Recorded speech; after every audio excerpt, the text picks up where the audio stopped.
waɗɗo zina ha heɓi ɓiɗɗo e nder ɗum windi fi ɗum sakiti o waɗi ko hulɓini alaɗo makkino kullu ummati mu'afa illa al mujahirun mofte an ɓen fof hino yaafa sina ɓen feññimɓe bakkatuji ɗi ɓe waɗi ɗin ɓe lollino ko ɓe waɗi kon Allah surrinomo ko wanno bakkatu on ɗon ko feeñali yilto o feññina o inna mi waɗi hunde kaari mi waɗi hunde kaari Allah surramo ha gasa o yilto mi wanno hunde kaari mi waɗi hunde kaari ko bakkatu mo non ɗo watti ɗon kadi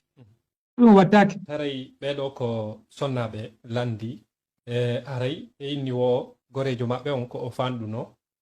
o yahuno ko wonno paykum o yawno o jinde ha o heɓi wiyete kon o waɗi zina o heɓi ko fattu yo non woni ha ko o janɗi ɗo neɓali o ari o windi konko o waɗno ɗon o yaltini o windi histoire on womo wasiyade mawɓe yani mo sensibilisugol mo wayjade mawɓe marɓe ɓen ɓiɓɓe jiwɓe ma ɗum worɓe si ɓe waɗi siga ɗin boneji ɗon haray nayoɓe yani nayoɓe wikko oti koɓe ɓannuto oti ɓe joggitomo no hanano jogitorede ɓe ɗumanno mo wasiyade ɓe ɗum yoni ɓen ɗon koɓe landi ɓe faala andugol ko noni ñawore taw goɗɗo waɗugol bakkatu siga ɗin bakkatuji mawnudi ha o gayna o ara o yelto o feññina ɗum ɗon faala andugol ɗum ɗon ko goo ko noni ñawre ɗum ɗon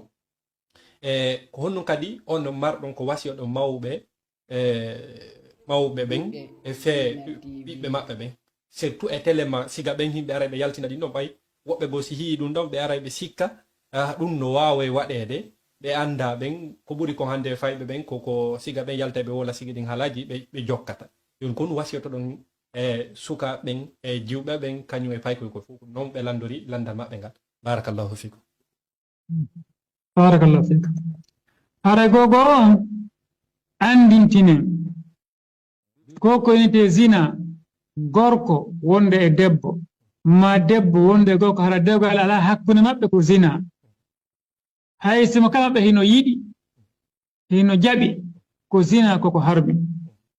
subhanahu wa ta'ala inni en wala taqrabu zina waton ɓattu zina o subhanahu wa ta'ala wi himo konta bakkatuji ɓurɗi e hulɓinade ɗin ko tati marɗen ɓurɗi hulɓinade ko shirkangol Allah subhanahu wa ta'ala woni go'o on ittugol fittandu goɗɗo wara goɗɗo ittamo wonkikin hikki ɗon tammum ɗon ko waɗugol zina o jogodiri ɗi tati noon ka suratul furqan